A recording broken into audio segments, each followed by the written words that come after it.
Innal hamdalillah nahmaduhu wa nasta'inuhu wa nastaghfiruh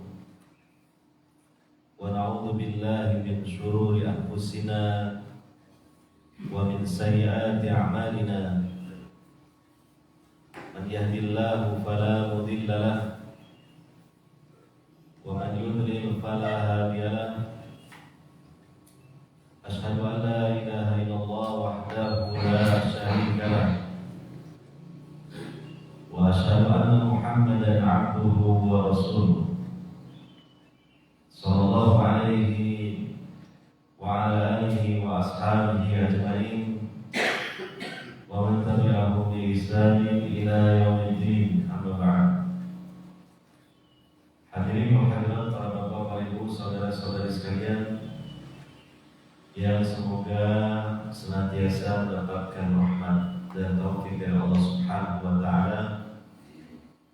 Alhamdulillah, dengan rahmat dan taufiknya pada kesempatan subuh di hari ini kita masih beri kesempatan pada Allah Subhanahu wa taala dan kita masih tetap berada di atas hidayah Allah, di atas Islam dan iman, dan kita masih tetap bersemangat dalam menjalankan ibadah kepada Allah Subhanahu wa taala. Di antaranya sebagai buktinya adalah terutama kita yang hadir di masjid ini, bahwa tadi kita bersama-sama melaksanakan sholat subuh dan juga dilanjutkan dengan sekarang kita bersama-sama hadir di majelis ilmu. Oleh karenanya mari kita bersyukur kepada Allah Subhanahu wa taala atas limpahan nikmat, rahmat dan juga taufiknya, sehingga kemudian dengan syukur itu semoga Allah Subhanahu wa taala menjadikan kita sebagai hamba-hambanya yang istiqomah di atas hidayahnya, istiqomah di atas Islam, iman, dan tetap menjalankan ibadah kepada Allah Subhanahu wa taala, tetap menegakkan sholat sampai kita disolati oleh yang lainnya. Hadirin wa hadirat yang dimuliakan oleh Allah Subhanahu wa taala, dengan adanya kajian di majelis ini disiarkan juga melalui media sosial,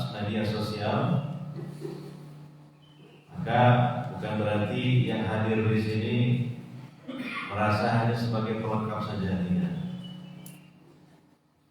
Dan juga ini ada renov ya masjid ini.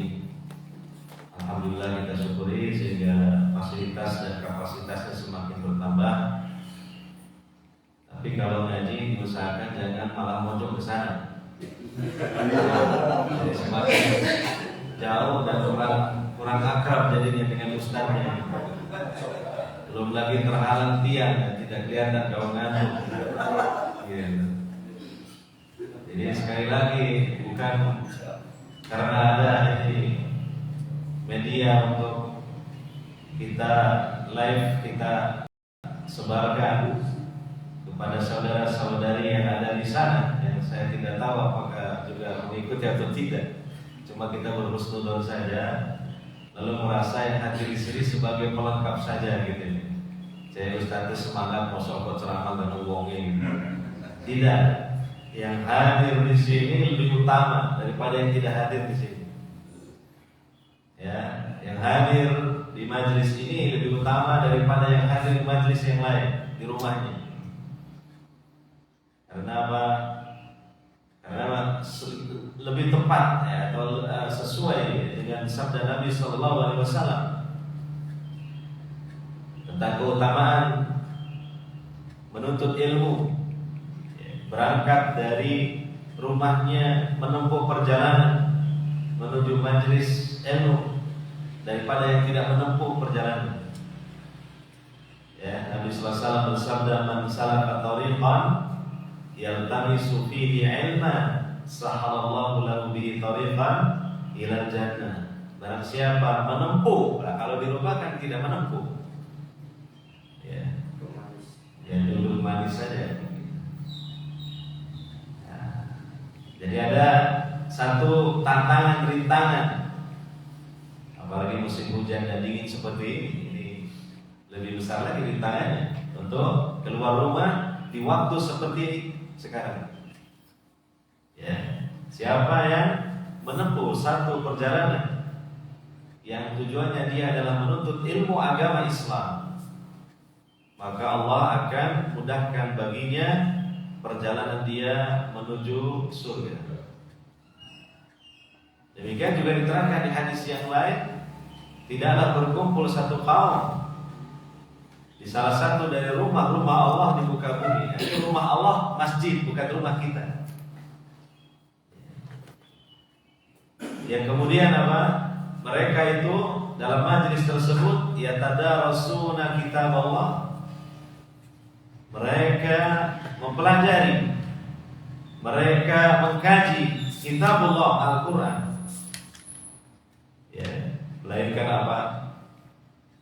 Allah Subhanahu wa ta'ala akan mencurahkan rahmat-Nya, memberikan ketenangan ke dalam hati mereka, dan malaikat pun berhimpun di atas mereka, seraya para malaikat mendoakan mereka kepada Allah Subhanahu wa ta'ala.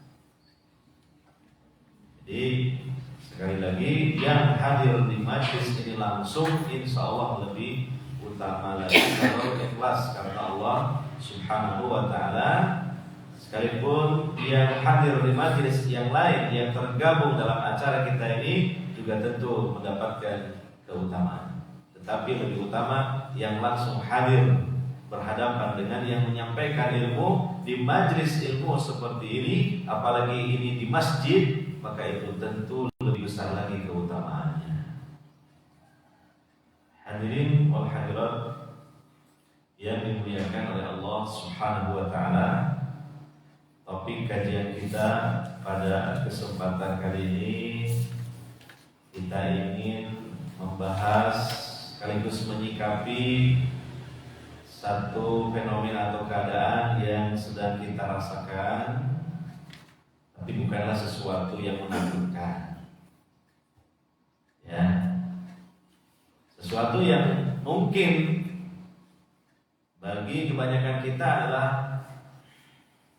yang terjadi biasa saja, yang mungkin itu sudah merupakan rutinitas dalam perjalanan waktu dan musim, yaitu kita akan membahas tentang hujan. Bagaimana sikap kita sebagai seorang hamba Allah ahli tauhid, sebagai seorang yang mengikuti dan berusaha meneladani Nabi Muhammad SAW. Dan hujan yang itu merupakan salah satu dari fenomena alam ini, bagi seorang mukmin yang bertauhid apalagi memiliki ilmu, bukanlah hal yang hanya terjadi dan lewat begitu saja tanpa ada renungan-renungan dari hikmah-hikmah dan pelajaran-pelajaran yang dapat diambil. Dan juga lebih daripada itu, bagaimana sikap yang benar, sikap yang baik, sikap yang terpuji yang ditampilkan oleh seorang mukmin ahli tauhid ini ketika menghadapi hujan. Ya, karena hari-hari kita ini masih kita terkadang diguyur hujan. Masih kita ini berada di musim penghujan. Baik hujan itu mungkin ya sebentar, mungkin lama, mungkin hujannya gerimis, atau mungkin hujan yang lebat, bahkan sangat lebat. Ya. Nah, ini bagaimana sikap kita yang benar dalam menyikapi hujan ini, dan hikmah serta pelajaran apa di balik hujan ini. Alhamdulillah, sebenarnya di musim penghujan ini juga satu nikmat dan rahmat dari Allah Subhanahu wa taala, di mana suasananya menjadi sejuk. Yang sebelumnya mungkin ya, karena kita berada sebelumnya di musim panas, kita merasa panas, kita merasa gerah. Maka dengan diturunkannya hujan dari langit oleh Allah Subhanahu wa taala, suasananya menjadi berubah, menjadi dingin, menjadi sejuk dan segar. Demikian juga lahan yang tadinya tandus, begitu kena siraman air hujan menjadi sejuk dan kemudian tumbuhlah tumbuhan yang beragam, sehingga kita melihat tanah yang tadinya tandus gersang kemudian menghijau. Inilah di musim hujan. Ya. Tapi hujan ini bukanlah sekedar fenomena alam yang terjadi begitu saja. Hujan itu harus kita yakini terjadinya atas takdir, kehendak dan pengaturan sang pemilik alam satu-satunya ini. Dialah Allah Subhanahu wa taala yang Maha Kuasa, Rabb alam semesta. Jadi ini juga termasuk sangat kental sekali pelajaran tauhidnya. Di balik peristiwa hujan, di balik terjadinya hujan. Ya. Karena hujan adalah atas takdir, atas kehendak dan pengaturan Allah Subhanahu wa taala, yang itu adalah bentuk dari af'alullah, bentuk dari perbuatan-perbuatan Allah Subhanahu wa taala, yang tentunya erat kaitannya dengan sifat-sifat Allah Subhanahu wa taala.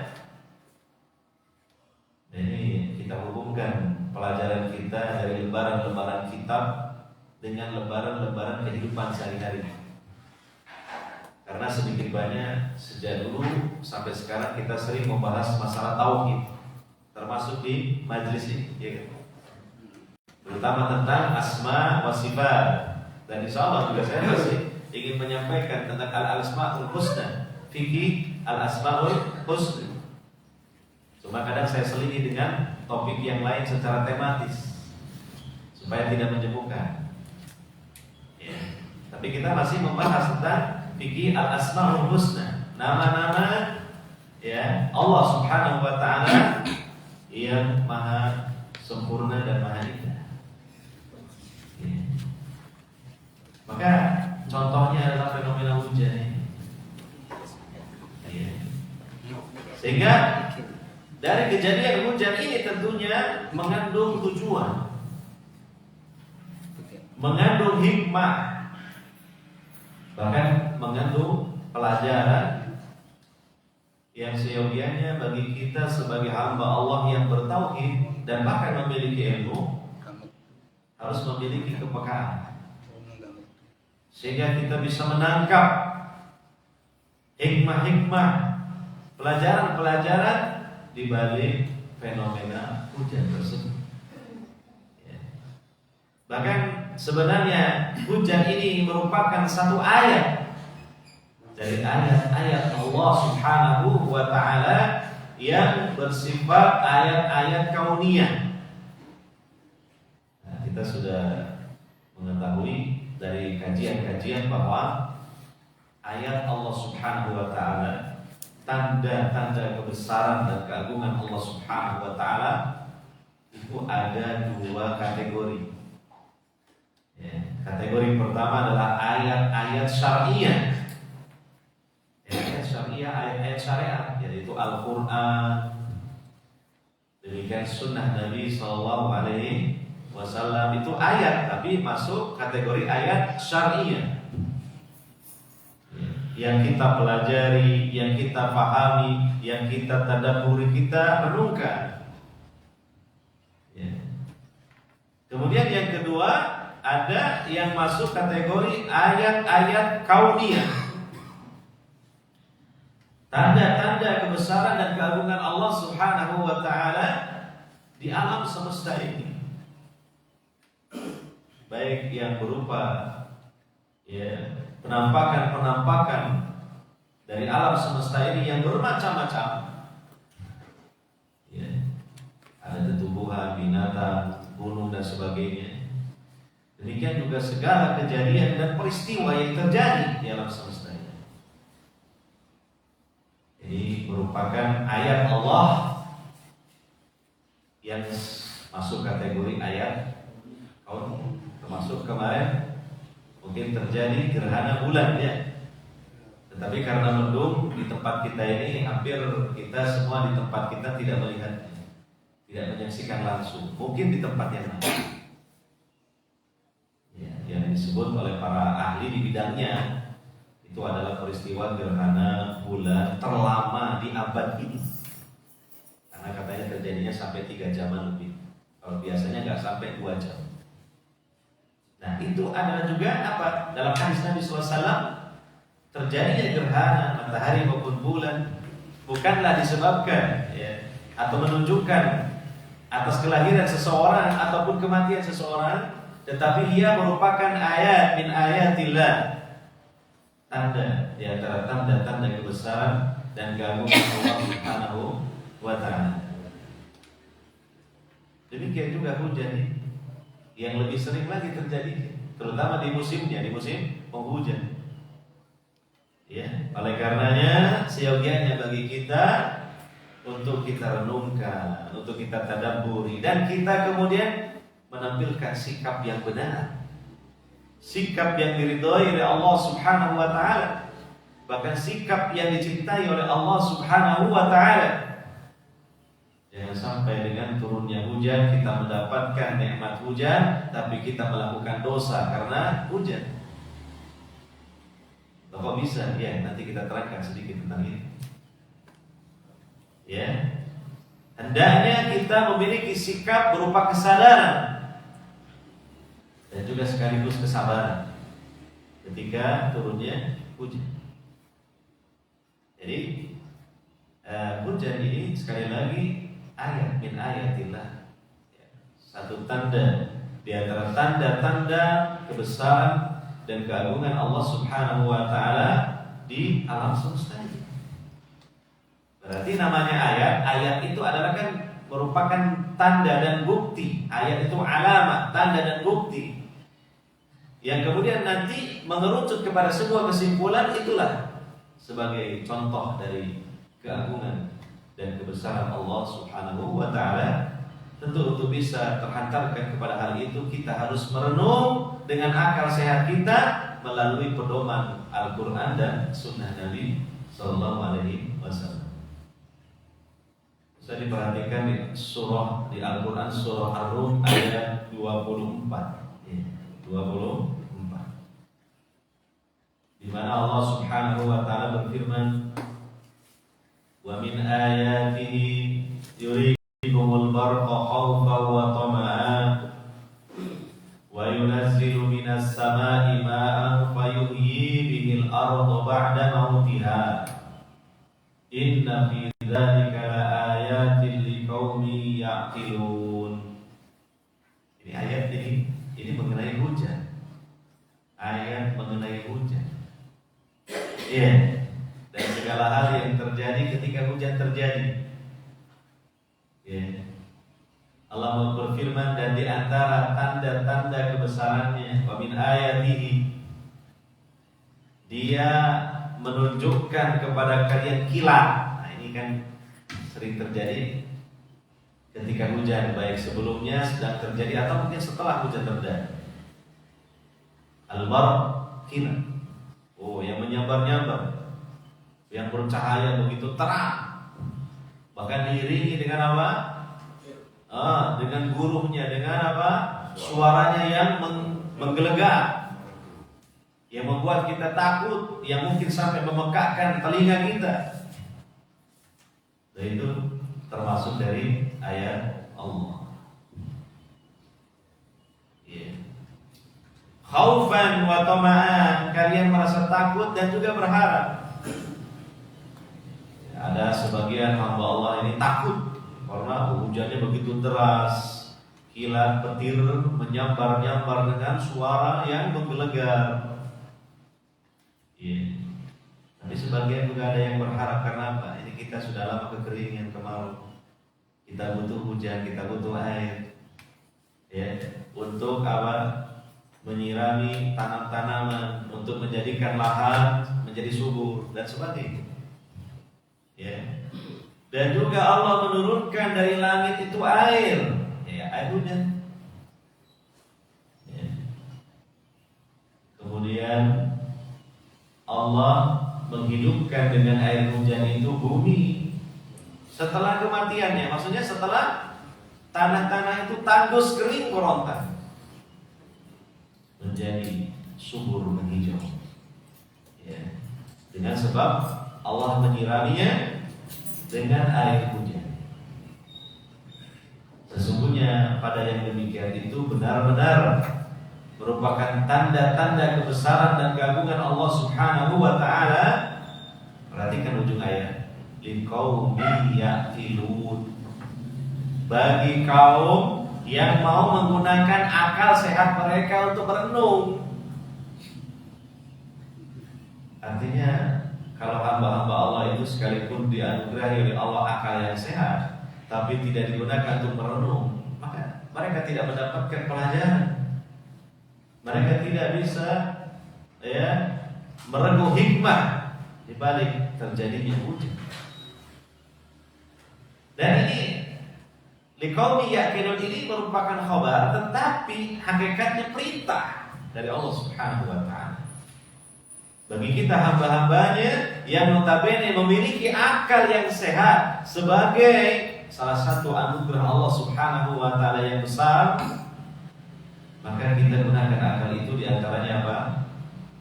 Merenung, mentadabburi ayat-ayat Allah, baik ayat syariah maupun ayat kauniyah, dan itu juga merupakan bagian syukur yang terbesar atas pemberian akal sehat dari Allah Subhanahu wa taala. Akalnya jangan hanya digunakan untuk cari uang saja. Oh, cari uang pintar sekali. Hanya itu kan. Jangan hanya digunakan untuk pintar cari uang saja. Demikian yang lain, yang lebih utama lagi. Akalnya yang sehat dia gunakan untuk memahami ayat-ayat Allah, baik yang syariah maupun yang kauniyah, sehingga semakin meningkatkan kualitas iman dan takwanya, semakin meningkatkan rasa khosyahnya, rasa takutnya kepada Allah Subhanahu wa taala, semakin dia khudu, tadarru dan tawadu, merendahkan diri bahkan menghinakan diri di hadapan Allah Subhanahu wa taala yang Maha Mulia. Semakin dia itu cinta kepada Allah Subhanahu wa taala karena dia betul-betul merasakan betapa banyaknya nikmat karunia, kasih sayang dan kebaikan Allah Subhanahu wa taala yang dicurahkan kepadanya. Ya, dan pelajaran-pelajaran yang lainnya yang banyak sekali. Di antaranya Allah Subhanahu wa taala sering mensifati bahwa Allah itu Maha Kuasa dalam menghidupkan apa-apa yang sebelumnya mati, dalam mengadakan apa-apa yang sebelumnya tidak ada, dengan contoh air hujan. Maka disebut dalam ayat tadi, fayuhyi bihil arda ba'da mautiha. Maka Allah menghidupkan dengan sebab air hujan bumi yang sebelumnya itu dalam keadaan mati setelah kematiannya. Itu adalah ibrah, pelajaran bahwa ketika manusia ini mati, bukan kemudian mati itu hilang atau musnah. Ya, bahkan seluruh manusia nanti akan mengalami kematian di kiamat besar nanti.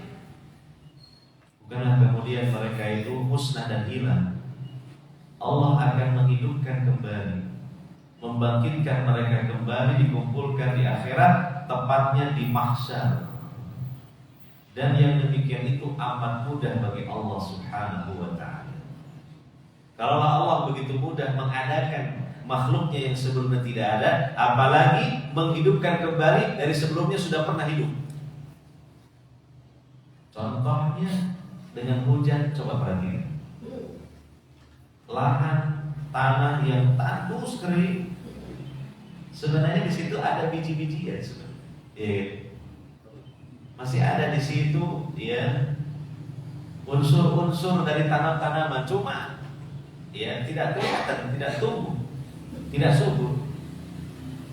Ya, maka begitu kena siraman air hujan, nah biji-bijian, benih-benih itu kemudian tumbuh sehingga kita bisa melihat dengan sangat jelas di hadapan mata kita yang tadinya lahan itu tandus kering menjadi subur menghijau, tumbuhlah berbagai tanaman dan sebagian juga ada bunga-bunga yang indah memukau.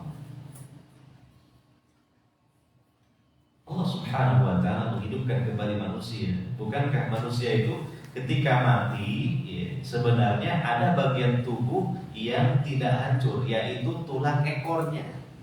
Itu disebutkan dalam hadis Nabi SAW. Tapi tulang ekornya itu jangan dibayangkan kayak berutu gede gunung. Ya udah, kecil, tidak kelihatan. Ya. Bahkan mungkin lebih kecil daripada biji-bijian yang kecil-kecil, lebih kecil lagi. Nah, dari situlah Allah Subhanahu wa taala menumbuhkan kembali, menghidupkan kembali manusia. Nah, ini kan mirip dengan itu tadi, fenomena apa? Tanah yang tandus, kemudian kena air hujan, tumbuh kembali. Seperti itulah gambarannya Allah menghidupkan manusia-manusia yang sebelumnya mati. Nah, jadi ini pelajaran buat kita. Ya, tidaklah sempurna keimanan seseorang, tidaklah sempurna ketahuan seseorang sebelum dia sering merenung ayat-ayat Allah yang sifatnya kauniyah ini juga setelah ayat-ayat syar'i. Jadi kita nganggur-nganggur gitu ya. Ya daripada ngelamun yang enggak ya. Kan gitu. Daripada kita banyak mengumpulkan keinginan-keinginan yang kita sendiri akhirnya capek sendiri. Ya, maka kalau tidak sesekali saja kita renungkan fenomena-fenomena yang terjadi untuk kita ambil hikmah dan pelajarannya. Dan ini merupakan satu ibadah yang sangat agung. Ya, yang Allah cintai apabila seorang hamba dia sering menggunakan akalnya untuk merenung, untuk tadabbur, untuk memikirkan kebesaran Allah Subhanahu wa taala. Ya. Hadirin wa hadirat yang dimuliakan Allah Subhanahu wa taala. Bahkan pada fenomena hujan ini terdapat pelajaran yang syarat dengan nilai-nilai dan muatan tauhid. Maka saya tadi katakan, ya di alam semesta ini itu sebagai bukti dari ketauhidan. Nilai-nilai tauhid itu. Ya. Contohnya hujan. Ya, seluruh pelajaran dan nilai tauhid ada pada peristiwa hujan. Kita sudah mempelajari tauhid itu ragamnya ada 3. Tauhid ar-rububiyah, ya. Tauhid al-uluhiyah, tauhid al-asma wa sifat. Ini pada peristiwa hujan semuanya ada. Ya, yang pertama tauhid rububiyah, ya Allah Subhanahu wa taala yang menciptakan, yang mengatur, yang memiliki, yang menebar rezeki di alam semesta. Peristiwa hujan itu bentuk dari apa? Dari Allah Subhanahu wa taala menunjukkan tentang rububiyahnya. Karena hujan diciptakan oleh Allah.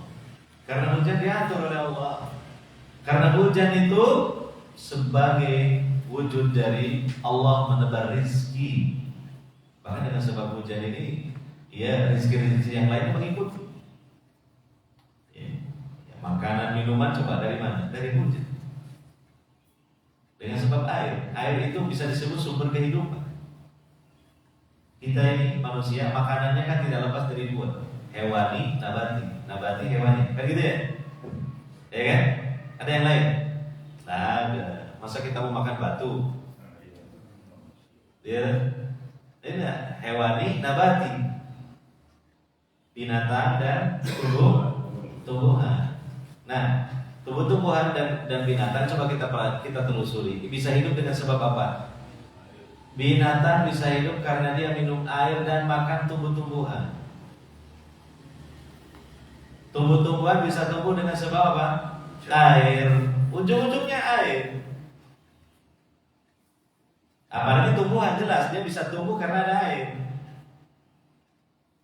Maka air ini sebagai sumber kehidupan. Nah, di situ terletak nilai apa? Rububiyah.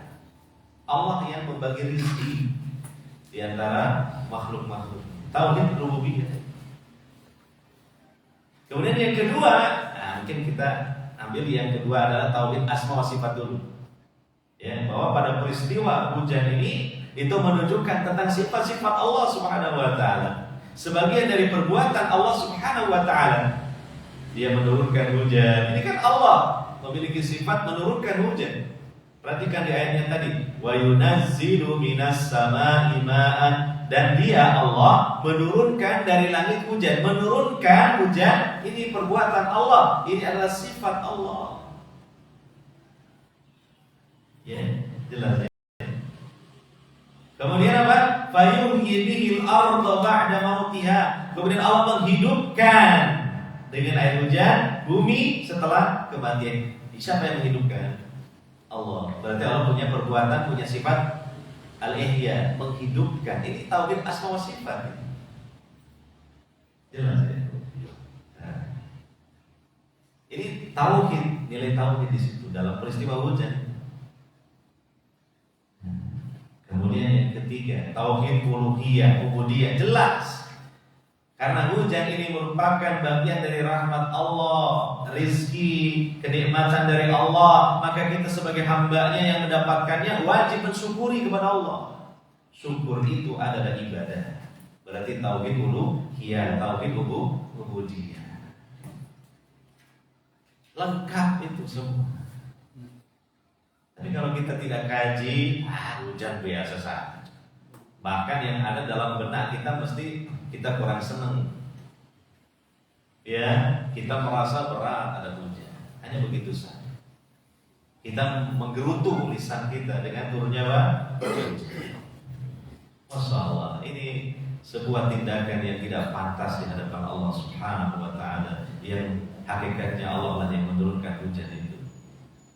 Ini sebuah ketergelinciran kita. Ini sebuah kelalaian kita. Bahkan, mohon maaf, kebodohan kita. Hati-hati kita. Jadi orang soleh itu tidak mudah kan? Kita harus belajar menjadi orang-orang yang soleh-soleh. Ya. Kemudian di antara sambutan dan sikap kita sebagai ahli tauhid dan bahkan ahli sunnah terhadap turunnya hujan, yaitu kita sebutkan sebagian saja karena waktu yang terbatas. Yang pertama, kita meyakini bahwa hujan sebagai salah satu tanda dari tanda-tanda kebesaran Allah. Itu tadi sudah kita singgung, termasuk ayat min ayatillah. Ya. Jadi bukan sekedar peristiwa biasa gitu saja, lewat gitu saja. Oh, ini sudah rutin kok tiap tahun gitu ya. Jangan hanya seperti itu kita menyikapi. Ya, apalagi kalau kita hubungkan dengan mungkin sebagian teori atau ilmu yang pernah kita pelajari di bangku sekolah umum ya. Masih ingat Pak? Bangku sekolah dulu di SMP, SMA mungkin. Di pelajaran apa Pak? IPA ya, ilmu pengetahuan alam. Ya. Dijelaskan tentang siklus air hujan. Ya. Masya Allah, indah sekali itu. Nah, itu adalah bagaimana Allah Subhanahu wa taala dengan kuasanya mengadakan proses hujan. Jadi ada proses yang disebut siklus air hujan. Ya. Berawal dari air-air yang menggenang di atas permukaan bumi yang dalam skala besar, terutama laut dan danau, ya kan? Laut dan danau.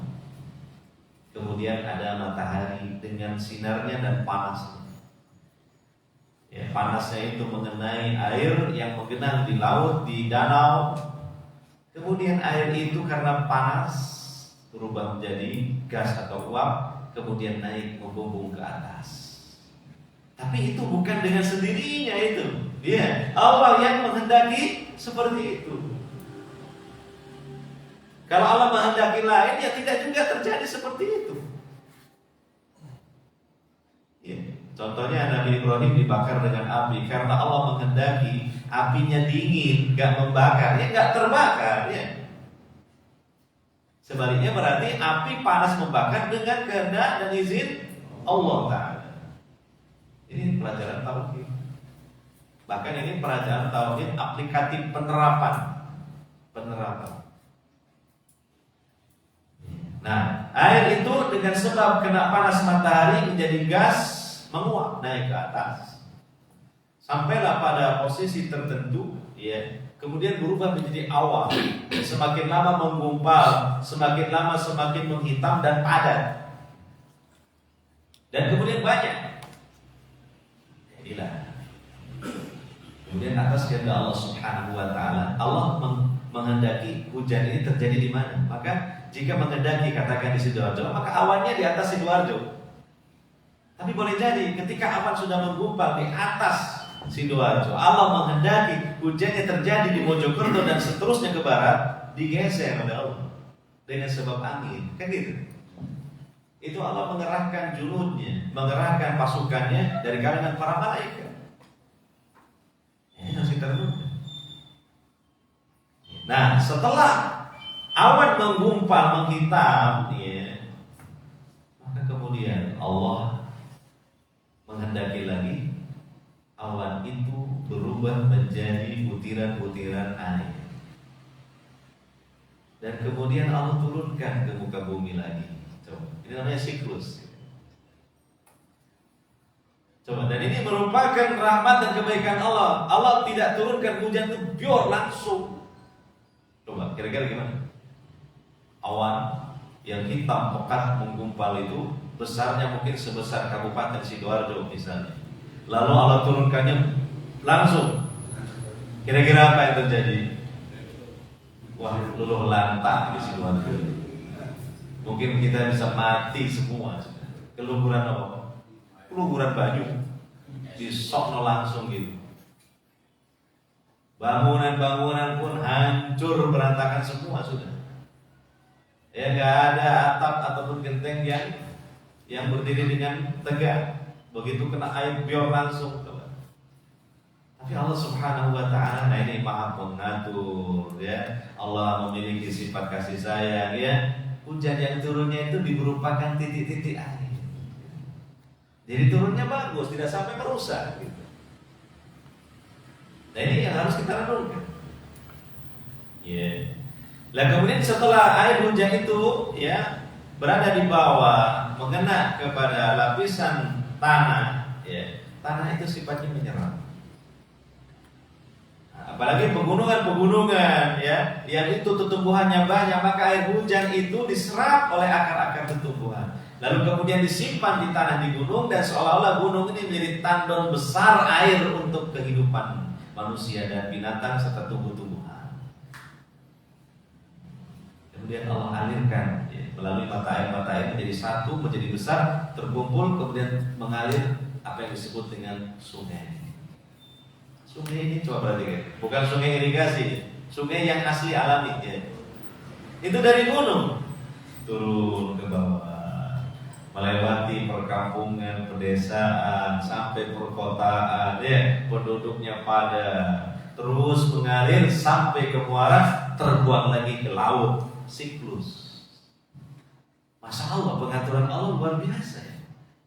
Dalam rangka pengairan untuk siapa? Manusia, binatang dan tumbuhan diatur seperti itu, pengairannya itu dengan sistem yang sangat indah.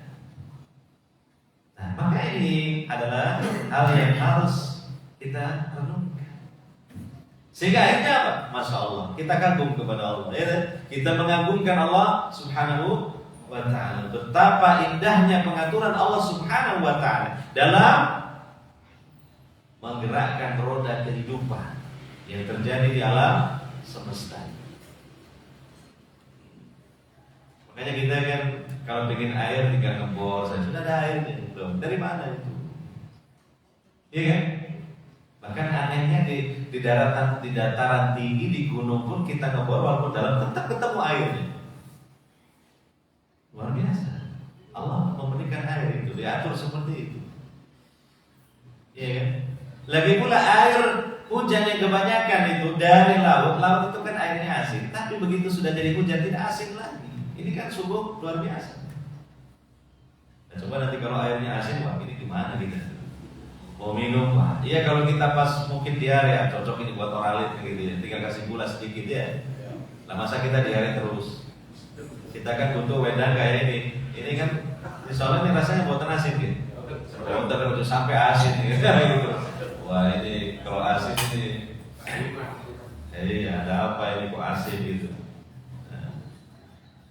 Nah itu ya sebagai bukti kebesaran Allah Subhanahu wa Ta'ala. Itu yang pertama. Yang kedua, kita meyakini bahwa hujan ini sebagai anugerah dan rahmat Allah yang maha baik. Makanya di dalam hadis Al-Bukhari dan Muslim, kita ketika mendapatkan hujan, kita dituruni hujan, kita mengucapkan zikir yang berbunyi mutirna bifadlillahi wa rahmatihi. Mutirna bifadlillahi wa rahmatihi. Artinya apa? Kami telah dituruni hujan dengan anugerah, dengan pemberian Allah dan rahmatnya. Ini bentuk syukur pada Allah. Langkah awal kita mensyukuri nikmat hujan, mengucapkan kalimat tadi. Bukan malah waduh, nah gitu kan tadi itu. Tanda. Coba kita renungkan, itu nikmat yang Allah kirimkan buat kita gratis, gak bayar. Ya, Allah itu maha baik ya. Walaupun betapa banyak hamba-hambanya yang syirik kepada Allah, betapa banyak hamba-hambanya yang kufur kepada Allah, betapa banyak hamba-hambanya yang ingkar kepada Allah, betapa banyak hamba-hambanya yang tidak mensyukuri nikmatnya, tapi masih saja Allah itu sabar dengan tetap memberikan fasilitas-fasilitas hidup untuk manusia, menganugerahkan hal-hal yang bermanfaat untuk manusia. Di antaranya Allah kirimkan air yang bermanfaat dalam jumlah yang sangat banyak. Ya kan? Seandainya Allah itu tidak maha penyabar, Allah punya sifat maha penyabar. Nama Allah As-Sabur, ya, itu maha penyabar, tidak langsung menyiksa hambanya. Bahkan Allah sering memberikan ampunan dan maaf kepada hamba-hambanya. Andaikan Allah itu murka, maka kemudian barangkali manusia gak dikasih hujan oleh Allah selama 2 tahun atau bahkan 1 tahun saja. Apa yang terjadi? Subhanallah. Betul-betul manusia menderita. Ya, 1 tahun gak pernah ada turun. 1 tahun, bagaimana kalau bertahun-tahun? Sudah tidak ada tanam-tanaman yang tumbuh, binatang-binatang mati, kekeringan, kelaparan. Coba, apa yang mau dimakan oleh manusia? Uang pun sekalipun 1 tumpuk mau dibelikan apa? Gak ada yang mau dibeli, gak ada, kosong. Buat apa? Gak berguna. Disebabkan apa? Awalnya kekeringan yang panjang, tidak ada turun hujan. Tapi itu manusia diturunin hujan malah apa? Malah jengkel, malah menggerutu. Nah ini loh ya. Dia tidak tahu diri dia. Ya. Jadi kita ucapkan kalimat yang merupakan bentuk rasa bahagia dan syukur pada Allah. Mutirna bifadlillahi wa rahmatihi. Kita ini dituruni hujan dikarenakan anugerah dari Allah dan rahmatnya. Kemudian yang ketiga, kita dilarang dengan keras mencela hujan atau mencela secara umum musim. Hujan itu takdir Allah, hujan itu Allah yang menciptakan, hujan itu Allah yang mengirimkan untuk kita. Kalau kita mencela hujan sama dengan yang mencela yang mengirimkannya, sama dengan yang mencela yang menciptakannya. Siapa? Tiada lain, Allah Subhanahu wa Ta'ala. Contoh sederhananya, kita saja kalau mencela sesuatu bikinan orang lain, kemudian orang lainnya tahu, kira-kira gimana? Tersinggung, sakit hatinya, mungkin bisa jadi marah. itu antar makhluk. Bagaimana ini yang mencela makhluk, yang dicela siapa? Al-Khaliq, Allah. Misalnya ada seseorang capek-capek bikin meja ya misalnya untuk pengajian. Kemudian ada orang melihatnya, kemudian mengatakan, "Iki meja kok welek, kok ini kayaknya sopo sih." Ya. Nah, ternyata di sampingnya ini orangnya yang bikin, kira-kira gimana? Kayak gitu kan? Wah, niku iso nyelatu tok ae gitu ya. Itu antar makhluk.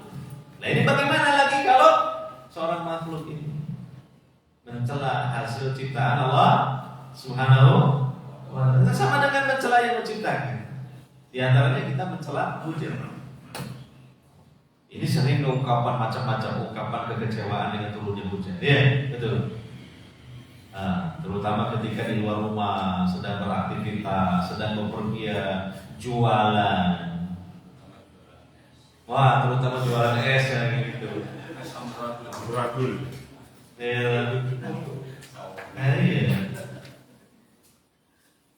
Atau sebagai ibu-ibu yang mungkin dia punya cucian banyak, mau menjemur ternyata hujan, atau hujan kemudian hujan menggerutu. Dia mengucapkan, "Oh, hujan kok gak niat tuh." Siapa itu yang mencipta? Hati-hati, ini ketergelinciran lisan yang Masya Allah masuk kategori dosa besar itu. Tahan hati kita dari dongkol, tahan lisan kita dari mengucapkan kata-kata yang tidak pantas. Ya, hati-hati. Justru kita disunahkan membaca apa tadi? Mutirna bifadlillahi, bukan kemudian apa? Menggerutu. Kalau orang Surabaya misu, orang Surabaya dan sekitarnya. Hati-hati. Ya, ini dosa besar. Nah, disebutkan di dalam hadis Al-Bukhari dan Muslim, Nabi SAW menyampaikan hadis qudsi, artinya firman Allah Ta'ala selain Al-Quran. Allah Ta'ala berfirman, "Yu'dhini bin Adam yasubbud dahra wa ana ad-dahru uqallibul laila wan nahar." Telah menyakitiku Ibnu Adam. Bayangkan yang disakiti siapa? Allah Subhanahu wa ta'ala. Siapa yang menyakiti? Bani Adam, manusia. Sangat tidak pantas. Ya. Dia mencaci musim, kata Allah. Dia mencaci musim, ya termasuk musim kemarau, musim hujan. Ya. Sedangkan aku ini yang menguasai dan mengatur musim. Ya, aku atur, aku gantikan antara malam dan siang, kata Allah. Perhatikan di sini yang perlu digarisbawahi, Allah mengatakan, "Yu'dhini Ibnu Adam." Telah menyakitiku Bani Adam. Hati-hati. Kita mencaci hujan, menyakiti Allah Subhanahu wa ta'ala. Ini termasuk dosa besar. Padahal kita menganggapnya biasa saja. Sudah otomatis omongannya begitu. Gitu. Berbagai macam ungkapan-ungkapan yang menunjukkan kejengkelan, kekesalan ketika turunnya apa? Turunnya hujan. Ya, kadang sering kita dengar juga. Makanya kita kalau mendengar coba kasih nasihat orang ini, ditegur. Nah, boleh begitu, ini rahmat Allah, anugerah, kita syukuri saja. Sebarang sudah ada yang ngatur kok, sampai kalau ngatur. Dulu ketika musim panas, pada sahabat KB, panas, gerah, aduh kapan hujan? Ya betul. Begitu Allah turunkan hujan, menggerutu juga. Ini makhluk ini, manusia ini maunya apa? Maunya apa? Iya, begitu. Ya memang ya mungkin orang-orang yang profesinya jualan es, yang mungkin ketika hujan kan jadi sepi lah. Ya. Nah, tetapi kan yang lain yang jualan yang lain malah diuntungkan. Yang jualan pecel, yang jualan bakso, kemana beda kopi, ngopi sama gorengan pu'u. Wah, sampai yang paling ngelan udah ini membayangkan ini sudah sarapan. Jadi gitu. Itulah Allah bagaimana keadilannya ya dalam memperjalankan roda kehidupan itu. Ya nanti kalau yang biasanya jualan es ya, itu mungkin bisa alih profesi. Ya. Jualannya sesuai dengan musimnya. Iya. Tidak harus selalu jualan es. Ya jualan es itu pas musim kemarau, musim panas. Nanti pas musim hujan ya ganti yang lain. Nah, jualan jas hujan. Es goreng, bingung ini es goreng. Kadang-kadang aneh-aneh nama-namanya. Es goreng. Bagaimana es bisa digoreng? Mungkin es sama gorengan itu baru es goreng. Ya udah kalau usah diteruskan bahas makanan terus ini. Ya. Nah, jadi janganlah kita mencela musim hujan. Hati-hati. Sama dengan mencela Allah Subhanahu wa taala. Iya. Nah, kemudian yang keempat, justru ketika musim hujan, ini kesempatan emas bagi kita untuk membaca zikir-zikir dan doa-doa yang memang zikir doa itu khusus ketika terjadi hujan. Bisa disebut kategorinya itu doa-doa muqayyadah. Yaitu doa-doa yang khusus, yang tertentu pada kejadian-kejadian tertentu. Yaitu ketika hujan. Ya, sehingga kita dengan membaca doa atau zikir tersebut dapat pahala yang sangat besar. Padahal kita mengucapkannya juga ringan. Dan doanya juga pendek-pendek. Contoh ya, doa ketika mensyukuri turunnya hujan. Itu tadi mutirna bi fadlillahi wa rahmatihi. Doa ini mensyukuri hujan. Begitu hujan turun, itu alhamdulillah. Ya, terus kita mengucapkan mutirna bi fadlillah wa rahmatihi. Kalau musim kemarau tidak mungkin doa ini dibaca. Sampai ngelindur tadi gitu. Itu doa buat musim pas hujan. Ya. Yang kedua, doa ketika turun hujan. Ya, turun hujan, ya jadi mengikuti doa yang tadi kita mengucapkan doa singkat Allahumma shayyiban nafi'an. Allahumma shayyiban nafi'an boleh. Ya Allah, turunilah kami dengan air hujan yang bermanfaat. Dan melalui doa ini juga kita memohon kepada Allah supaya hujan ini tidak menjadi hujan yang menimbulkan bencana. Banjir, apalagi banjir bandang. Ini banjir bandang enak. Ini banjir apa? Banjir bandang. Ini bandang sopo.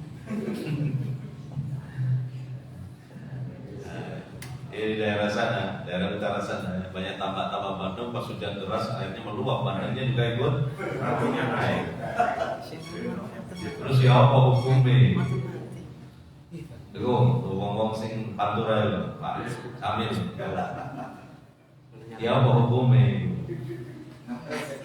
Nah, rezeki mutlak. Rezeki nomplok. Itu jenenge rezeki nomplok. Saya ada hukumnya gimana itu? Ya, bukan miliknya ya. Tapi gak diambil ya mana itu. Itu nanti perlu ada perkumpulan satu desa itu. Pasti dinasihati oleh Pak Lurahnya. Kumpulkan yang punya tambak sama seluruh warga, hadirkan ulama, coba dibahas dulu di situ. Gak pernah ada pembahasan begitu. Ini khawatirnya itu subhat kan gitu ya. Iya kan? Ya. Dibahas dulu fikihnya. Oh bertahun-tahun gak tahu dibahas. Apa nggak dibahas khawatir nanti nggak oleh jadi hukum. Khawatir kok diharam loh, nggak usah dibahas. Nemu. Kesulitan mengambil iwaknya sopo Pak Ustaz. Yang ini ikannya siapa? Lah makanya perlu dibahas. Sing jelaskan itu iwaknya sing gue tambah. Kita ngerti ya Ustaz. Ya, sing gue tambah. Tiga bintang bentuknya. Kemudian yang ketiga, doa ketika angin bertiup kencang. Kalau ini angin bertiup kencang ini bisa ketika musim hujan, bisa juga tidak. Tapi kan ketika musim hujan sering terjadi angin yang berhembus kencang. Kadang-kala angin-angin tertentu yang menakutkan, angin topan, angin itu puting beliung gitu. Musim munyer itu loh dia. Wah itu menakutkan kan. Apalagi kalau munyernya itu bergerak, bukan satu titik saja bergerak. Wah, itu nanti Masya Allah menakut. Bagaimana nanti kalau datang menghampiri daerah kita, Pak? Berantakan ya. Nah, maka kita disunahkan membaca doa, Allahumma inni as'aluka khairaha wa a'udzubika min syarriha. Ya Allah, sesungguhnya aku memohon kepada Engkau kebaikan dari angin ini, dan aku berlindung kepada Engkau dari keburukan angin ini. Nah, itu doanya. Kita tidak, betul-betul ketika itu lemah kita, tidak bisa berbuat apa. Sekuat apapun kita, punya alat apapun, nggak bisa melawan angin kayak gitu. Angin topan, angin puting beliung. Yang ada cuma ketakutan. Makanya apa? Yang hanya bisa kita lakukan, segera menghubungi Allah yang mendatangkan angin itu, yang menciptakan angin. Melalui doa, Allahumma inni as'aluka khairaha wa a'udzubika min syarriha.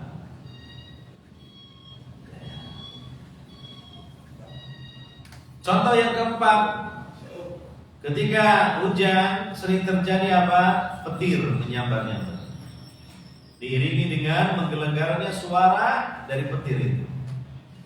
Nah, ini juga luar biasa. Kita merasa takut, ya, kita merasa ngeri, gitu. Bayangkan saja itu. Kalau boleh dibilangkan aliran listrik ini berapa voltasenya? Wah, bisa ribuan jutaan voltasenya, jutaan watt. Ini kadang-kadang ada kejadian ya, pohon tersambar petir sampai akhirnya gosong, terbakar gosong. Nah, bagaimana kalau itu kena orang? Seperti apa orang kalau kena petir? Gosong. Iya. Maka tidak ada lagi yang dapat kita lakukan kecuali berdoa. Kita mengucapkan Subhanalladzi yusabbihur ra'du bihamdi wal malaikatu min khifati.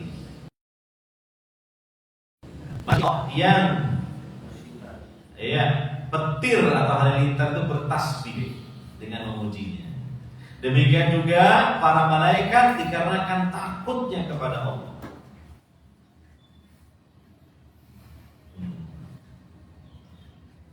Ya kalau sekarang pas begini ya, tidak sedang hujan, tidak ada petir ya. Nah coba hujan deras, angin kencang, petir menyambar-nyambar. Nah, iya, kita merasa takut. Oleh karenanya yang kelima, Allah Ta'ala menakut-nakuti kita dengan hujan yang deras.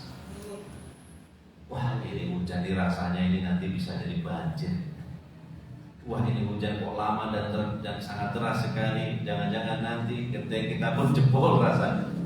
Gitu, karena gentengnya sudah lama, sudah puluhan tahun gitu ya.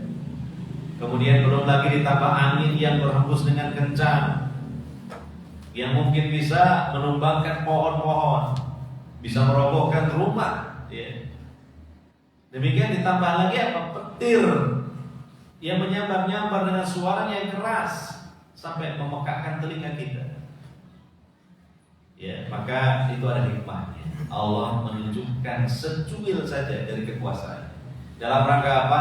Nakut-nakutin kita, supaya kita itu ada takutnya. Orang itu loh, kalau nggak ada takutnya itu malah membahayakan dirinya sendiri. Ya kan? Sampai dalam taraf yang melampaui batas. Orang nggak ada rasa takutnya, dia menantang ingin masuk neraka, baik. Menantang dengan ucapannya, dengan lisannya.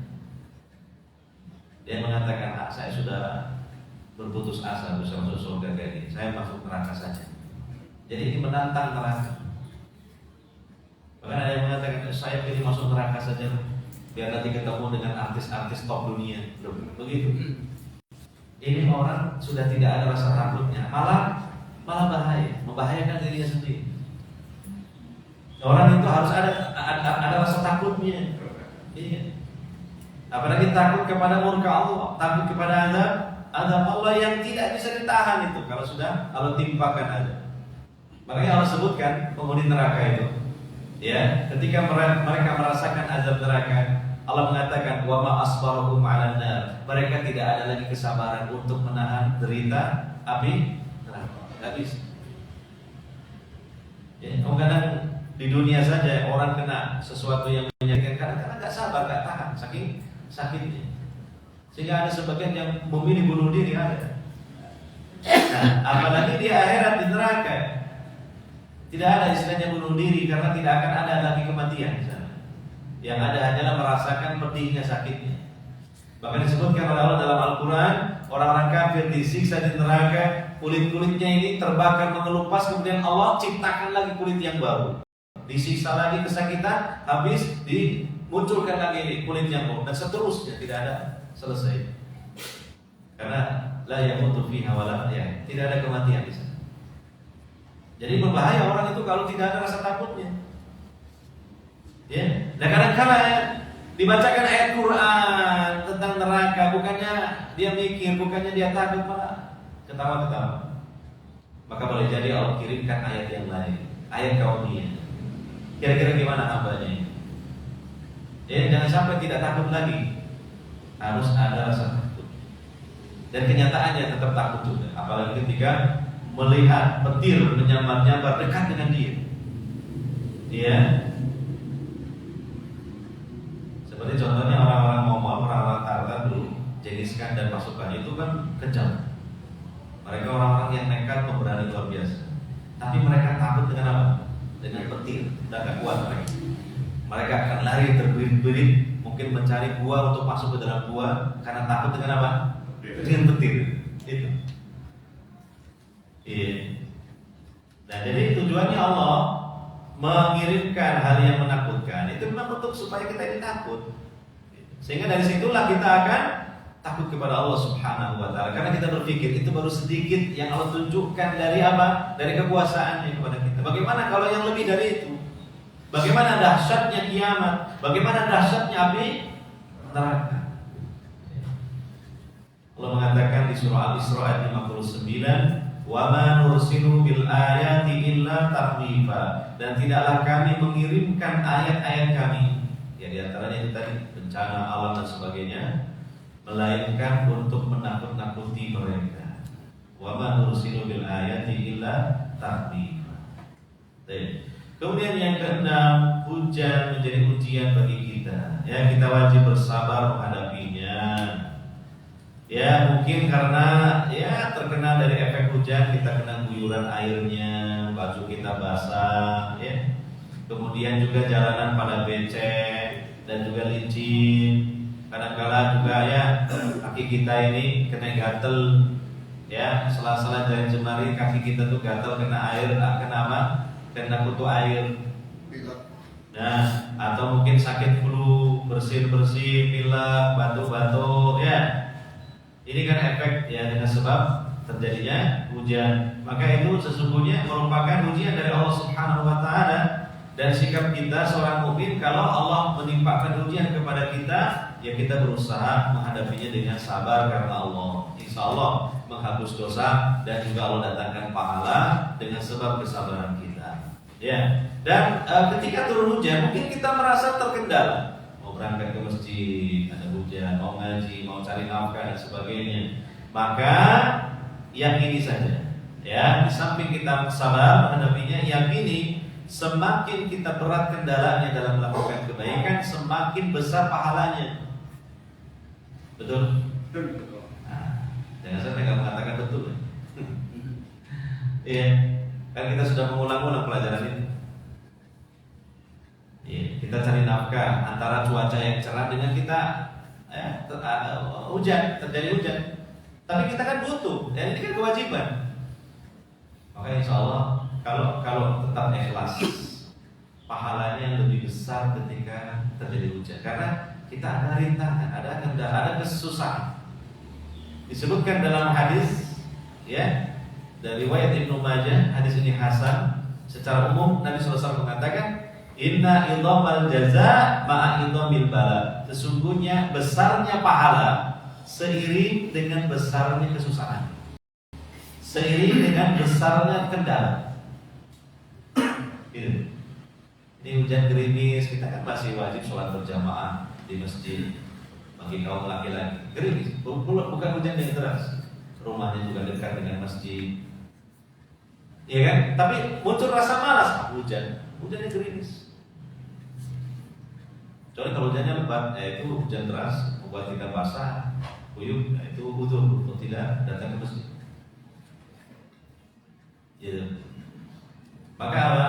Kalau kita tetap berangkat, maka kita mendapatkan pahala yang lebih besar. Dan ketujuh, ketika hujan menjadi bencana, menjadi bala, ya, terjadi banjir bandang tadi atau banjir biasa, maka itu sebagai teguran dan peringatan bagi orang-orang mukmin agar mereka sadar, agar mereka bertaubat kembali ke jalan Allah, ke jalan yang benar. Teguran dari Allah. Ya, harus introspeksi diri karena mungkin banyak dosa, banyak kesalahan. Ditegur oleh Allah. Jadi mas beruntung kita ditegur oleh Allah, sehingga kita sadar, mengakui kesalahan dan segera bertaubat kepada Allah. Dan orang yang bertaubat dari dosa apapun, sebanyak apapun, seperti orang yang tidak punya dosa. Orang bertaubat asalkan dipenuhi syarat-syarat diterimanya taubat. Dan juga bagi orang-orang mukmin lain yang sedang tidak terkena bencana, ini menjadi lahan kebaikan, ya, menjadi lahan untuk mendapatkan pahala yang besar. Dengan cara apa? Dengan kita peduli kepada mereka, membantu mereka, menolong mereka, mengirimkan bantuan kepada mereka, memberikan donasi kepada mereka. Seperti sekarang yang kemarin terjadi di Batu, malam terjadi banjir bandang, ya kan? Nah, ya, kemudian ya yayasan-yayasan sosial, perkumpulan sosial, semuanya kemudian terbangun dan mereka melakukan action, melakukan apa? Kegiatan pengumpulan donasi bantuan kemudian disalurkan ke sana. Ya. Nah, sehingga hikmahnya apa? Menjadi lahan pahala bagi yang lainnya. Kemudian yang terakhir, kita berusaha untuk menampilkan akhlak yang terpuji ketika itu. Akhlak ini ya, yang disebut dengan ihsan, berbuat baik sama orang. Jadi ketika hujan itu kan air kan, ya banyak jalan-jalan yang licin, becek, yang air tergenang, ya. Maka kita ketika terutama mengendarai kendaraan kita, ya, hendaknya kita berakhlak di situ. Jangan kemudian ngebut, sengaja ngebut, padahal di situ banyak orang. Iya, ada air tergenang, di sampingnya itu ada orang. Kita kebut saja melewati genangan air, akhirnya airnya nyiprat ke orang di sampingnya. Apalagi kalau kita sedang naik mobil, ya kan itu lebih enak, ya kan. Kita nggak kehujan, kita nggak kena cipratan air. Hati-hati, jangan sampai ada kesombongan dalam diri kita. Atau kadang-kadang sengaja, ini banyak orang berkumpul di pinggir jalan nih, di sampingnya ada air tergenang, air kita sikat saja itu air tergenang, biar nanti airnya nyiprat ke mereka. Jadi kadang-kadang ada orang itu bajunya basah kuyup kena cipratan air disebabkan kendaraan kita. Bahkan ada orang itu mukanya diraupi dengan air kotor. Ya. Nah, ini namanya tidak berakhlak yang baik, tidak berlaku ihsan. Ya, jadi kita upayakan ihsan kepada orang lain, kepada saudara kita. Ya, itu menunjukkan akhlak kita. Jadi kalau ada orang di samping jalan, di situ ada air tergenang, kita pelankan saja supaya jangan sampai airnya apa? Nyiprat mereka. Dipelankan dulu. Seperti itu. Diupayakan seperti itu. Jangan sama mau-maunya kita.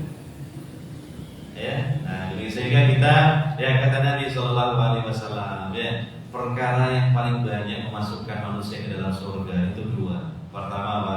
Bertakwa kepada Allah. Yang kedua apa? Akhlak yang mulia, husnul khuluq. Jadi jangan diremehkan. Hadirin hadirat yang dimuliakan oleh Allah Subhanahu Wa Taala, demikian sajalah mungkin kajian yang dapat kita laksanakan dan kita ikuti pada kesempatan pagi hari ini, ya, mengenai bagaimana sikap kita yang baik dan benar, ya, dalam menyikapi hujan. Ya, semoga bermanfaat dan insya Allah hari-hari kita ini juga masih sering terjadi hujan. Maka semoga apa yang dapat kita pelajari walaupun tidak banyak ini, ya, dijadikan oleh Allah Subhanahu Wa Taala sebagai ilmu yang bermanfaat. Ya, artinya ilmu yang kemudian kita amalkan. Ya, demikian. Mohon maaf jika dari saya ada tutur kata yang kurang berkenan di hati, kita akhiri dengan doa subhanakallahumma wa bihamdika asyhadu an la ilaha illa anta astaghfiruka wa atubu ilaik. Wassalamualaikum warahmatullahi